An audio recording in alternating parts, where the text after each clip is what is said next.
দেশে যখন নির্বাচনের ক্ষেত্র প্রস্তুত হচ্ছে তখন কয়েকটি দল সরকারের দুর্বলতার সুযোগ নিয়ে জনগণের রাজনৈতিক অধিকার প্রতিষ্ঠার বিরুদ্ধে অবস্থান নিয়েছে বলে অভিযোগ করেছেন বিএনপির ভারপ্রাপ্ত চেয়ারম্যান তারেক রহমান।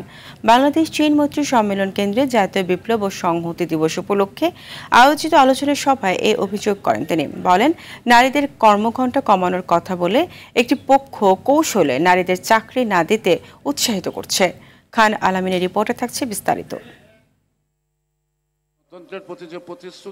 জাতীয় বিপ্লব ও সংহতি দিবস উপলক্ষে বিএনপি আয়োজিত আলোচনা সভায় ভার্চুয়ালি যোগ দেন দলের ভারপ্রাপ্ত চেয়ারম্যান তারেক রহমান। তিনি বলেন, শত্রু মিত্র চিহ্নিতের দিন ছিল 7ই নভেম্বর। যারা দেশকে তাবেদার রাষ্ট্রে পরিণত করতে চেয়েছিল সেদিন তাদের পরাজয় হয়েছিল। পরাজিত অপশক্তি পরবর্তীতে ফ্যাসিবাদী শাসন কায়েম করেছে। ষড়যন্ত্রের পথ ধরে 1975 সালের 7ই নভেম্বরের পরাজিত সেই অপশক্তি পরবর্তীতে আমরা দেখেছি জনগণের ভোটের অধিকার, গণতান্ত্রিক রাজনৈতিক অধিকার কেড়ে নিয়ে দেশে ফ্যাসিবাদী শাসন কায়েম করেছিল তারা। ৭১-এর মুক্তিযুদ্ধকে স্বাধীনতা অর্জন এবং ২৪-এর গণ অভ্যুত্থানকে দেশ ও জনগণের স্বাধীনতা রক্ষার লড়াই হিসেবে আখ্যা দিয়ে তারেক রহমান বলেন, জনগণের আকাঙ্ক্ষার বিপরীতে গিয়ে জাতীয় নির্বাচন বাধাগ্রস্ত করতে চাইছে কয়েকটি দল।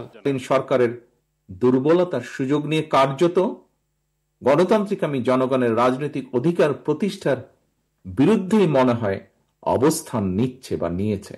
পলাতক ফ্যাসিবাদকে সুযোগ করে দিতে একটি পক্ষ তাদের কাছে আশ্রয় নিয়েছে কিনা সেই প্রশ্ন তুলেন তিনি। গণভোটের আড়ালে পতিত পরাজিত পলাতক অপশক্তিকে রাষ্ট্র রাজনীতিতে পুনর্বাসনের সুযোগ করে দেয়া হচ্ছে কিনা সকলকে এই ব্যাপারে সতর্ক দৃষ্টি রাখার জন্য দেশের গণতান্ত্রিক জনগণের প্রতি আহ্বান জানাই। একটি পক্ষের নারীদের কর্মঘণ্টা কমিয়ে ৫ ঘণ্টা নামিয়ে আনার সমালোচনা করেন তারেক রহমান। বলেন, এটি নারীদের চাকরি ক্ষেত্রে অনিশ্চয়তা তৈরি করবে। খান আলামিন, RTV, ঢাকা।